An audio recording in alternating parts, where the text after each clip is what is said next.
Does someone appear to have more knowledge than you? Are they a better doctor than you by your standards? Do they see patients faster than you? Then very quickly, that line of thinking can lead to, so I'm not good enough, or there's something wrong with me, or I'm behind. Then suddenly you've got jealousy as the first layer, and then you stack shame on top. Hello, my beautiful friends. My name is Dr. Becc. And I am Kristeen Barker, and this is Am I Doing It Wrong? A podcast for doctors by doctors. Dr. Becc is a mindset coach and medical doctor who specialises in liberating driven professional women from the limitations of perfectionism, imposter syndrome, and people pleasing. She's basically the cheat code for getting out of your own way, showing up authentically, and living a life you're proud of. And Kristeen is a medical educator and nephrologist who creates resources for doctors in training that I truly think are an unfair advantage. She makes complex topics super simple and takes the pain and uncertainty out of passing your medical exams. Kristeen and I connected a few years ago via our online platforms, and over the years we've discussed countless highs, lows, and in-betweens of doctor life. And in doing so, we've experienced firsthand the power of vulnerable conversations to show us where we're getting in our own way and underestimating our capacity. So we want you to be part of the conversation and experience these same results. Every week on the pod, we'll be bringing you conversations which shine light in dark places,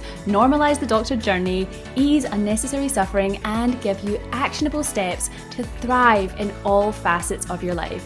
So grab a cuppa and get cozy for this week's episode of Am I Doing It Wrong? The podcast for doctors by doctors. So welcome everybody. We're so delighted to have you here today on the podcast. And on this episode, we're tackling something that is, I want to say, so common for doctors, but to be honest, it's so common for humans. In fact, I would say it's inherently how humans work, which is we go about the world and we don't think in absolute terms. How our mind works is actually more in relativities. And a common challenge of relativities for humans is that we're often taking ourselves a relative to all the people around us. And, I think this is ingrained in us as academically minded and ambitious driven people from medical school. And, for a lot of us before medical school, to try and get into medical school. And then it definitely persists, that environment persists throughout all of our training. We're measured against our peers when there are limited spots in different programs and different hospital jobs. We're constantly competing accidentally just by the design of the system. And then even when you're done with those competitions, if you like, as a consultant, our brains are still wired to look left and look right and look at what everybody else is doing and wonder, am I doing this wrong? Am I doing good enough? Because look at what they're doing over there and look at what they're doing over here. So that's what we're talking about today. We're talking about this challenge of comparison. And in particular, we want to offer you what you can do about comparison, how you can actually use comparison to work through you instead of what most of us do, which is we have those related emotions of comparison, commonly jealousy or envy. And then, of course, the fear and shame and all the adjacent emotions that come up. But for most of us, I would suspect, and this was me in the past, that when you feel something like jealousy or envy, that you'll be like, oh, I don't like this, swat this away, get rid of this, move on from this, distract myself, do something else, stop thinking whatever I'm thinking to create that, because we generally think that these are bad emotions, not useful emotions, and that they feel terrible. So why would we persist in them? But actually today, we're going to tell you why you might want to. So first, Kristeen, what do you think about this situation with doctors and comparison? Oh my goodness. I feel like this is a daily thing for everyone on some level. But I think just in terms of jealousy versus envy, I'd be so interested in your thoughts on this, because I was just thinking how jealousy feels bad to me. Like jealousy is kind of like you've got something to lose, like maybe you're in deep competition and there feels like a toxicity attached to jealousy. Whereas with envy, it feels like a kinder emotion. Like envy, I think envy and admiration for me are the same thing in a way. Like I feel like jealousy is something that I aim to avoid, whereas envy, I welcome envy and admiration.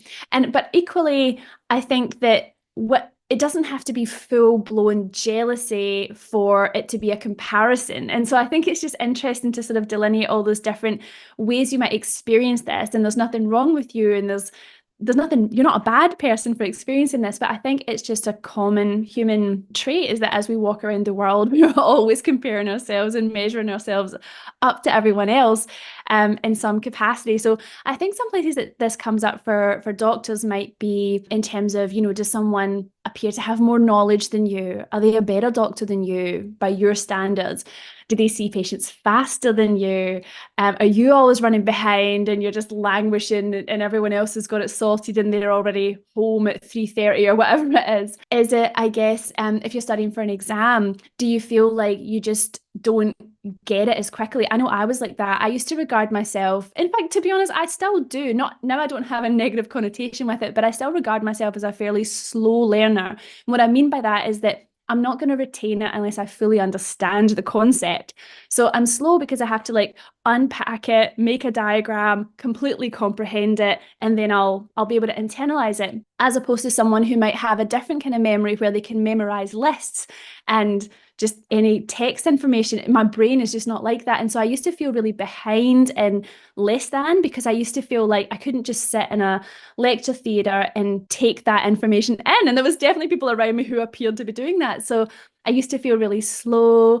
Yeah, but I think it does come up not infrequently when we're comparing ourselves, whether it's just on the day-to-day, at whatever level you're at, you'll probably be looking around at other people on a similar level and just, I guess, probably trying to achieve a certain standard. It probably comes from an intrinsic want to be a high achiever and be doing a good job. And I think as doctors, we're all programmed for that, striving for excellence, striving to be the best that we can be, if not the best in our surrounds. It's not necessarily a bad thing, but I think it's so great that we're having this conversation to sort of unpack where it could be showing up, because I think that you can get really stuck here. This can be a place where you're just like, it stops at you with the comparison trap. You're literally stuck and you don't have a place to go. And I think that's where the problem comes in.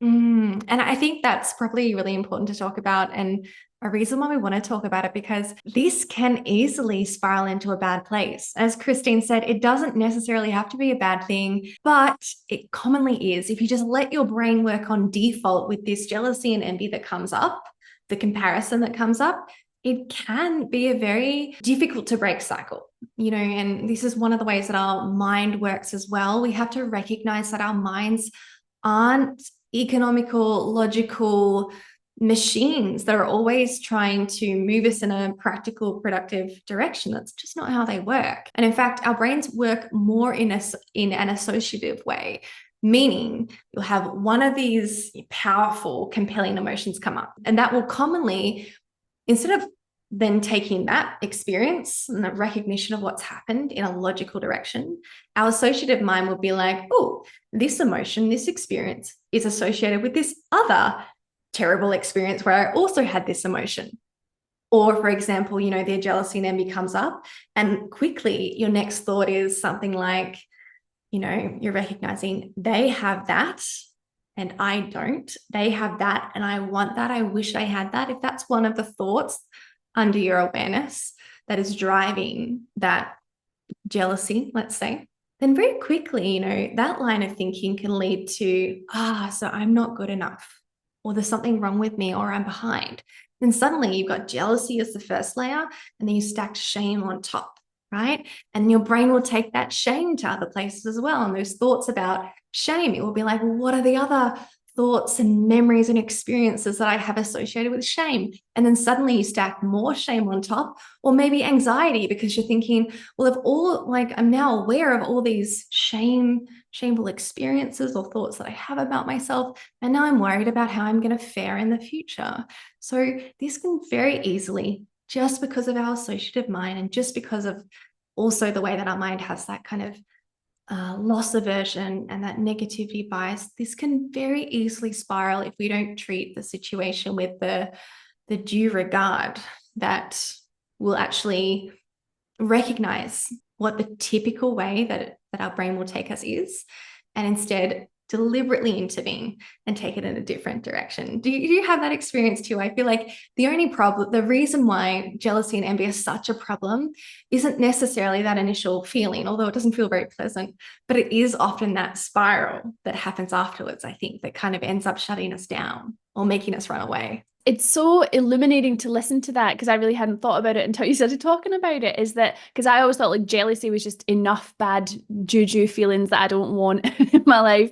And then you're right. Then there's a stacking of shame and not good enough and potentially anxiety. And also, it would change your behavior to be very closeted about it. Like, I'm unlikely, if I'm feeling like that, well, to be honest, I probably would tell you, Becc, I've known you, but if I was jealous of you, Becc, just say before I was a more evolved version of myself, and our friendship's very strong. If I was jealous of Becc now, which to be honest can happen, I would probably just say, oh, listen, like when you said this, I got really activated. And so I think I might want that. And so we would have that conversation now.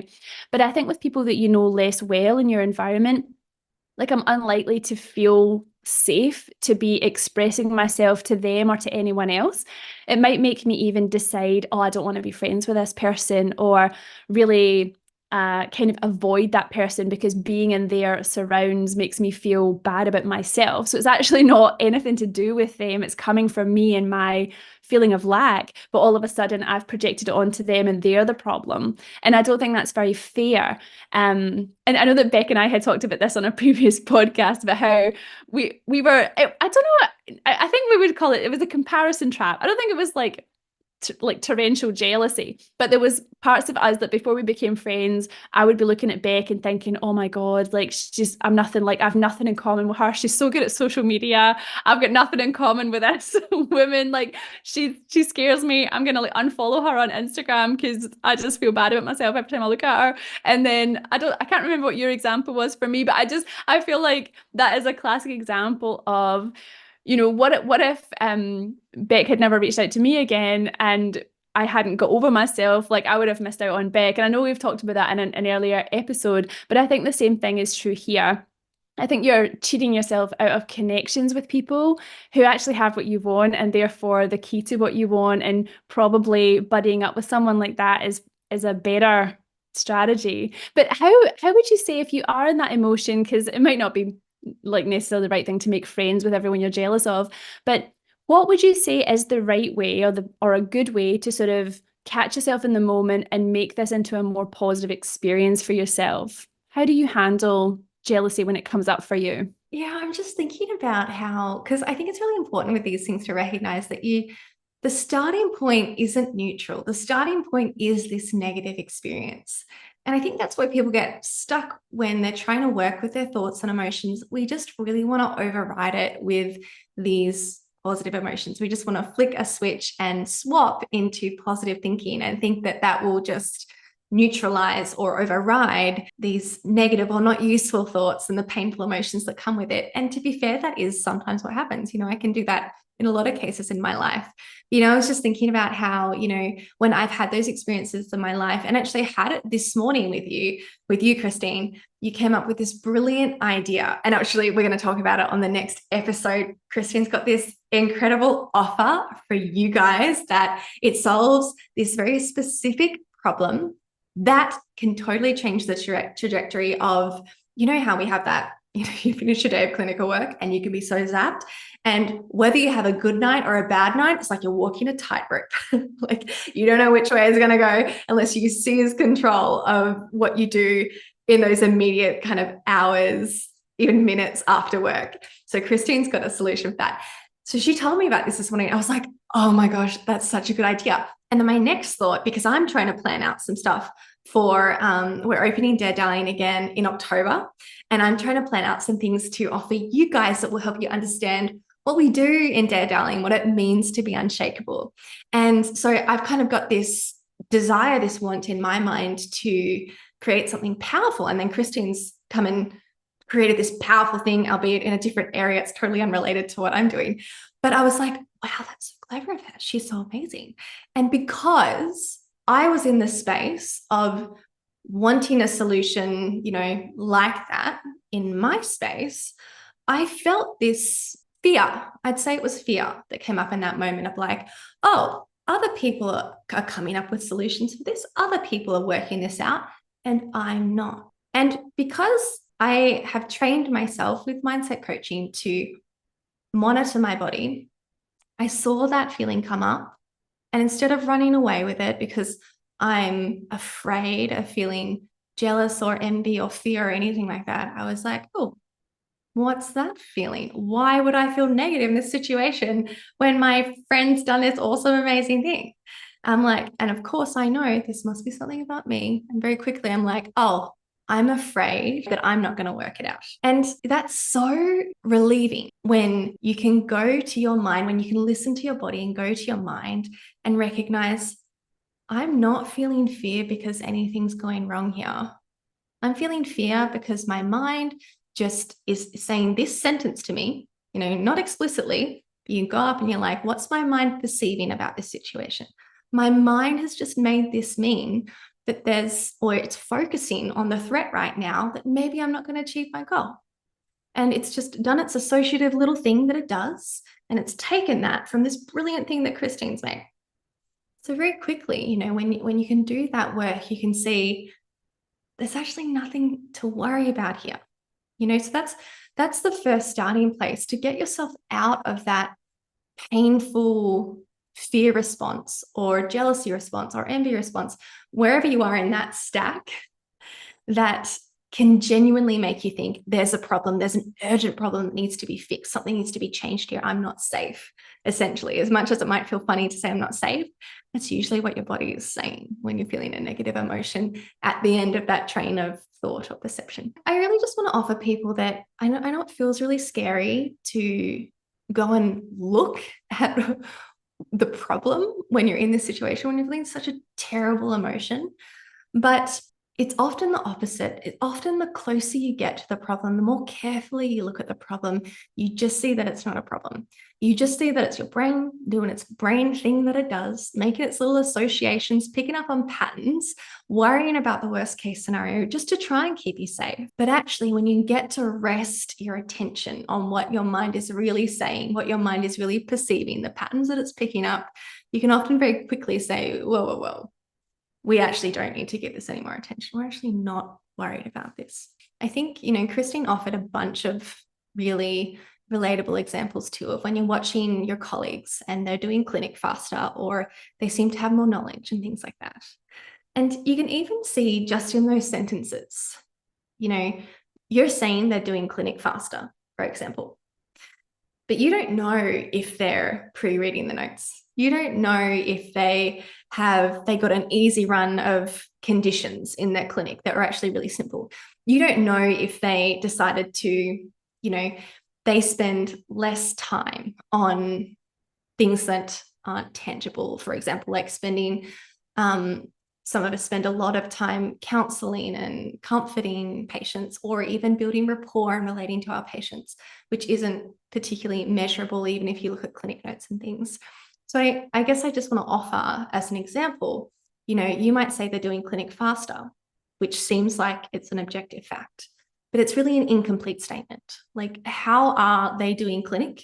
What was their total experience of clinic in terms of what they actually achieved? When you can use your critical thinking skills, that's when you can actually see that so often what your mind offers is not a fact. Our sort of first pass assessment isn't actually particularly accurate as humans. We're too quick to believe our thoughts, and so we don't question our initial thoughts. That's so gold. So you get this feeling come up for you, be it jealousy, envy, comparison, somewhere on that spectrum. You're feeling that. You might be starting to stack in some shame and anxiety because you believe this is true. But what you're saying is take a pause and actually just think, wait a minute, is this actually true? So I love that as a step one. I absolutely love that. Yeah. And let me even just say, like, that shame experience that often comes up after the jealousy and things, that comes up again because of confirmation bias. Because, for example, one of my clients recently, a general practitioner, she had 3 clients, 3 of her patients not come back to her as a regular doctor. And for somebody who has the lens of, I'm not a good doctor, they're going to see those 3 patients and they use that to make it mean, see, I'm not a good doctor, right? And they they use their confirmation bias to make that their evidence, instead of looking at the full picture of somebody who didn't come with the expectation or the lens that they're not a good doctor, but instead someone who has that default belief, that lens, or that self-identity that they are a good doctor. 3 patients will not come back, and it wouldn't even cross their mind that they weren't a good doctor. They'd come up, they'd see all the other reasons, or not even have a second thought. They'd be like, well, yeah, patients don't come back sometimes. Patients, like, it might be difficult to get to my clinic. Maybe my clinic has extra fees, or the waiting times are really long, or they just like, we just don't vibe together, and that doesn't make me a bad doctor. It just means I'm not for them, because you can't be for everybody, you know? And so it's just that, you know, these emotions that make us vulnerable can then flip our brain into that confirmation bias state for our greatest insecurities. So you've got to watch out when it comes to your jealousy and envy, because it's a fragile spot to spark those kinds of insecurities for us. Yeah. And I'm actually just thinking about, I wouldn't mind saying I won't say this person's name, but I'm sure that lots of people in my sphere would know who I'm talking about. And I have said this directly to this person. So it's not a bad thing. But this one person in particular I work with as a consultant at the Alfred, and they're really quick. They're so much faster than me, and they're younger than me. They used to be my registrar, and they're so much faster than me in clinic. And it was like, I don't know, you really appreciate that, because they like power through the patients. So like they're wonderful to work with. But then there is always this kind of like, oh, for God's sake, like, Kristeen, can you just hurry up? Like, why can't you be more like them? And I don't know, I've thought about it, and it's kind of like, also, you know, that's something we were talking about before, where you might come up with rational reasons like, oh, they're just like XYZ and they practice medicine this way and blah, blah. This person is an excellent doctor. They're an excellent doctor. It's kind of hard to fault them. Like, I'm not going to try and fault them. So then that leaves me with this kind of like, well, does that make me rubbish? And then so what I sort of arrived at, because actually speaking to this person as well, is that, you know, we have these clinics where we actually have clinics together and we do audits. And what we find out about each other in those audits is that we have different values. Like, my value on the team is actually quite different from their value on the team. Like, I would think that, I mean, obviously can't speak for my colleagues, but I'd say that if they had to say, oh, what does Kristeen do that's different from other people, it would probably be like that humanity part. Like, I'm going to be able to build rapport usually with quite tricky people, or people who are having a tough grieving process, or, you know, like, I'm really good at helping people adjust from I have end-stage renal failure to peacefully going on to dialysis when they're feeling not peaceful about it. Like, that is like one of my things that I've practiced a lot, and I think that has been successful. Whereas and I'm not saying that this other person can't do that, but I think that they would prefer me to do that, and they just continue doing what they're doing. You know, it's kind of like, sometimes on the other side of the person that you might have an admiration for or an envy for, they might be looking at you, and you might have something that they equally think is a bit of a superpower or something that's admirable. And it's like the two of you being there together is actually the best thing in a way. Like, you kind of complete each other on the team. And I think medicine is a team sport, and the more diverse it is, the better. So you don't want clones of everybody being the same. You want apples and oranges. But it's something that is very real for me. But I think I guess my point is that sometimes you just have to, yes, all the things you said about, is this real? Do I believe this? But maybe it is true. Like, it's definitely true that they see patients faster than me. But I think I just have to understand that that might not be where my value is. My value might not be speed. And I can see patients quickly. Like, I can, like, when I need to. But I think that it's more about putting the mirror back on yourself and being like, well, what do I do well? And what do I bring to the team? Because I think sometimes we lose that when we're looking at other people and seeing the gap between ourselves and them. Exactly. Yeah. And that's exactly what I was saying about how, you know, when we say they're seeing patients faster, yeah, you can tell me the ways that's factual. And also, it's not the complete picture, because you are seeing patients in a different way to them. And are you willing to give that up? No, you're not. So a part of this questioning process is going through and seeing this statement and recognizing, is that the full story? We want to be really careful about, and as you've just suggested as well, you know, you might see ways that they're factually better than you. Yes. And also, you know, when you come and do this process, and this is always the way that we coach in Dear Darling, you can't do everything. You can't be everything. You've got to pick what matters to you. You've got to pick your values, and then you've got to fiercely defend them and protect them so you can show up in them. Because if you try and dabble in all the different values, you've got no values at all at the end of the day. You know, trying to do everything, and then you're not using your power in any space. So thank you for saying that. That really helps with completing that picture of, you know, here's the fact that my brain's trying to offer. Is it true? And also, like, doesn't matter to me. And with that as well, I would very strongly caution anybody from trying to take the strategy of creating this inferiority and superiority when you're questioning these facts. It's, I think, a dangerous and usually not very fruitful path to go down, of trying to work out who's better or where you're better, or trying to take them down a notch as a strategy.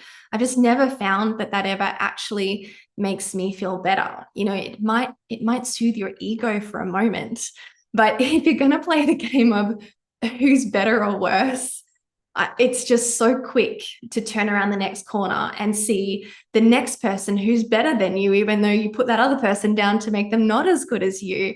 And then that's just one category of thing. Like, there's so many categories of things that matter.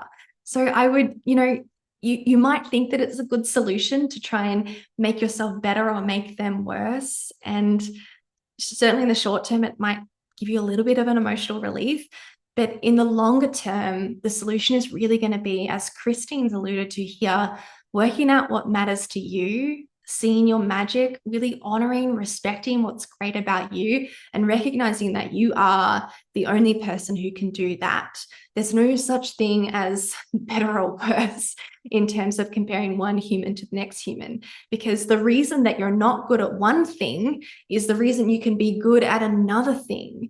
And then with all those things that you're good at and not good at, that just makes this gorgeous combination of what you are, which is so special to so many people. And it's incredibly powerful to, I believe, a specific group of people in the world who really need you to show up as your full self. So it's really not about being better or worse. And that's not the ultimate solution here.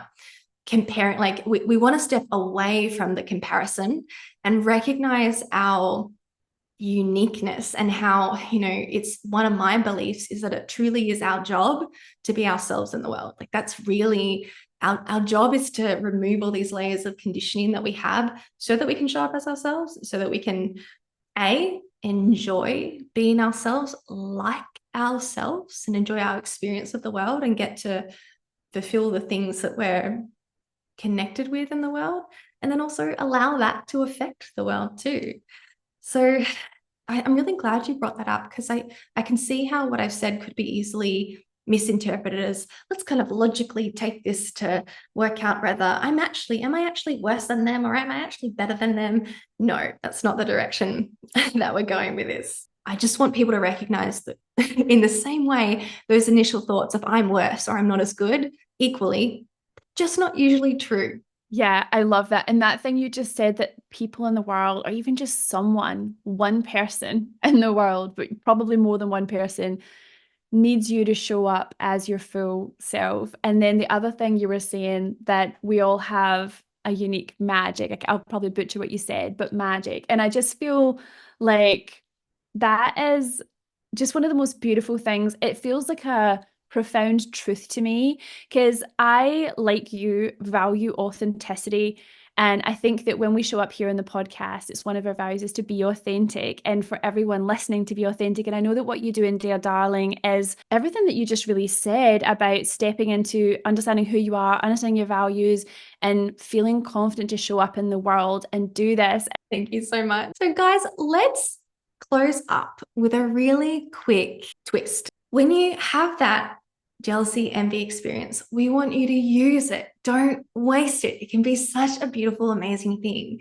So for a lot of you guys who are just starting with this work, and a lot of you guys who, like most people, don't have a good relationship with with your negative emotions, then a good first step is often to take care of yourself, like to recognize that, you know, even if those emotions aren't valid in the sense that they're coming from untrue thoughts, the experience of the emotion, the pain that that emotion creates is totally valid. That is your actual experience. Emotions actually activate and can be a similar experience to physical pain. And we all take physical pain very seriously, don't we? So firstly, take care of yourself. Secondly, if you have the ability, a bit of metacognition, question your thoughts and see if you can actually turn that dial down and stop that emotion from coming up. But the quick, beautiful fix that might work for you here as well is to recognize, as we've kind of alluded to throughout this whole episode, that when you have that spark of envy or jealousy, what's actually happening here is your brain is giving you the gift of showing you something that you might want. When I sit down with so many of you and ask you what you want and what's important to you, it's very hard to articulate. So when you have an experience like envy or jealousy, I want you to recognize that this is your body, your brain, your nervous system, your mind, your inner knowing, whatever you want to call it, the universe giving you a glimpse, giving you an indication that I want this, right?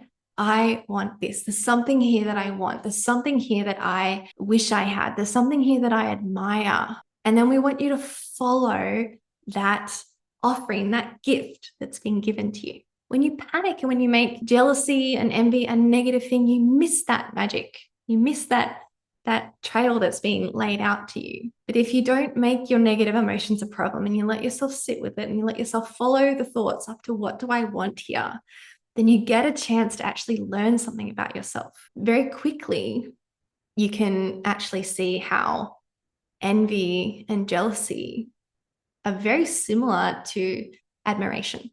They have something, and I want that too. And I can have it if I decide to get it. I can have it if I decide to pursue it. I can have it if I choose to start investing in that path.